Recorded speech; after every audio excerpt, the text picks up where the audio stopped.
Gagg with Top Control Brazilian Jiu Jitsu. I'm here with Andrew Louie, and I wanted to talk to you guys today about something that I call the intersection theory in Jiu Jitsu. We just had a really good discussion in here about is Jiu Jitsu physical or is it mental? You know, which one is the more dominant aspect of Jiu Jitsu?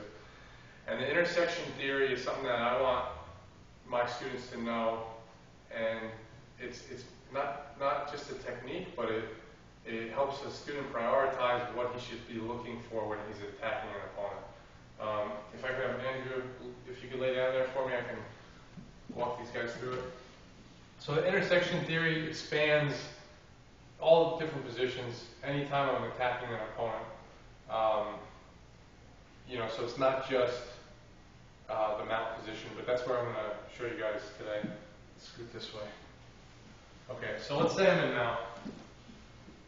Some people, like when you're new at Jiu Jitsu and you just learn a technique, and maybe you have a favorite technique, like let's say my favorite technique is the armbar.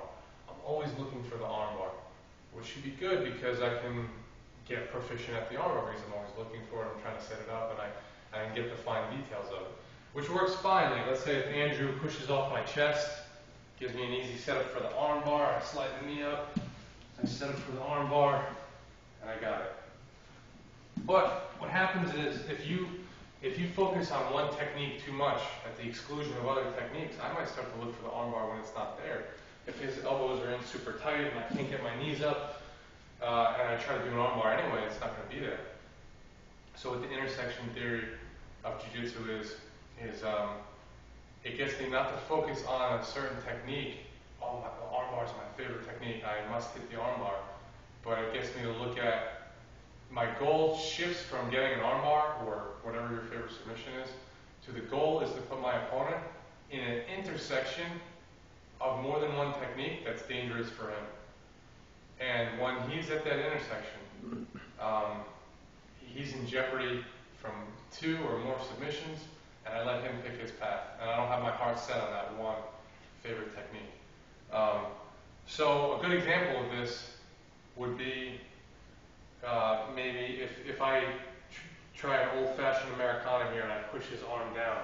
Now when I do this, I'm getting him out of balance. He always wants his elbows in close to his body where he's strong, and I unbalance him here, right? So if I set up the Americana here, if I have my heart set on the Americana, then that's kind of like one-dimensional thinking. But if I'm thinking using that intersection theory, and Andrew grabs his hands together, and he tries to save himself from the Americana, stay right there, Andrew. If I'm thinking in the intersection theory, I slide my knee up, well now he's in jeopardy of 2 moves. Okay, especially if I slide my shin up under here like this, I can still go for a version of the Americana. Or take the arm here, an old-fashioned armbar. Okay?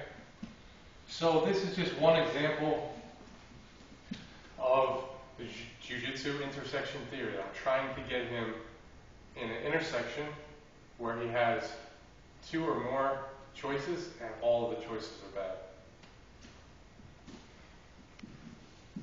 This is Preston Gagg with Top Control Brazilian Jiu Jitsu. Thanks for watching.